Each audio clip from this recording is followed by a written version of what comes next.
వికారాబాద్ మున్సిపాలిటీని కైవసం చేసుకుంటామని మున్సిపల్ ఎన్నికల బీజేపీ ఇన్ఛార్జ్ బండారు స్వాతి తెలిపారు. ప్రస్తుత కాంగ్రెస్ గత బీఆర్ఎస్ పాలకులు వికారాబాద్ కి చేసిందేమీ లేదని ఆమె విమర్శించారు. వికారాబాద్ పట్టణంలో బీఆర్ఎస్ కాంగ్రెస్ పార్టీలు ప్రజా సమస్యలను పట్టించుకోలేదని మండిపడ్డారు.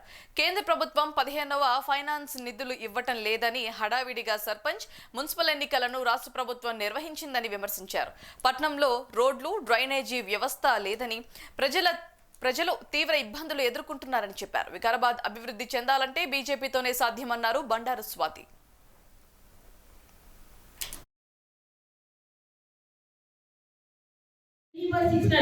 కానీ వికారాబాద్ నుండి హైదరాబాద్ పోయే, వికారాబాద్ నుండి పరిగి పోయే, వికారాబాద్ నుండి మహబూబ్ నగర్ పోయే, వికారాబాద్ నుండి చేవల పోయే బస్సులని ఎన్ని తగ్గించినారు అని అడుగుతున్నాం. ఎన్ని బస్సులను తగ్గించిన మీరు?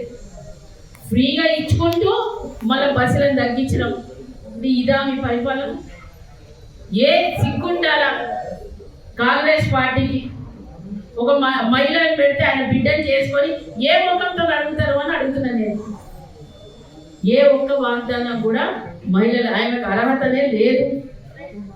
ఎందుకంటే మహిళలకి ఏ పార్టీ ప్రామిస్ చేసిందో ఒక్కటి కూడా ప్రామిస్ నెరవేర్చలేదు. ఈ 2 సంవత్సరాలు అవుతుంది గవర్నమెంట్ వచ్చి, కానీ ఒక్కటి కూడా పూర్తి చేయలేదు. అందుకనే వికారాబాద్ మున్సిపాలిటీలో ఉన్న ప్రజలందరికీ పాత్రికేయ మిత్రుల తరఫున, ఈ న్యూస్ ఛానల్ తరఫున ఒకటి కోరుకుంటున్నాం. దయచేసి మీ ఓటుని మీరు కరెక్ట్గా యూజ్ చేసుకోండి. ఏ పార్టీకి వేస్తే అభివృద్ధి చెందుతుంది అనేది మీరు ఆలోచించుకోండి.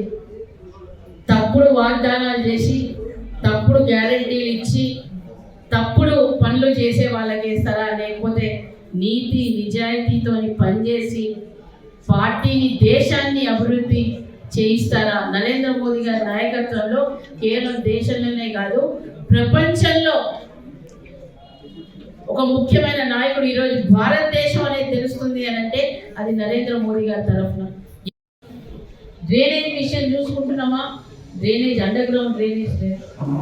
సో ఇవన్నీ కూడా ఏది మాట్లాడినా కానీ కేవలము మున్సిపాలిటీ రోడ్లే మాట్లాడట్లేదు. నేను మొత్తం కాన్స్టిట్యున్సీ విషయం మాట్లాడుతున్నాను.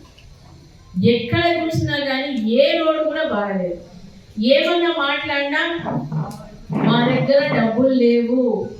ముఖ్యమంత్రి గారు ఓపెన్గా చెప్తారు మా దగ్గర డబ్బులు లేవు అంటే. డబ్బులు లేనప్పుడు ఇక్కడ ఉన్న మున్సిపాలిటీలో ఎందుకు స్పీకర్ గారు అంత తొందరపడి వాళ్ళ డాటర్ని మున్సిపల్గా చైర్మన్గా చేయాలనుకుంటున్నారు?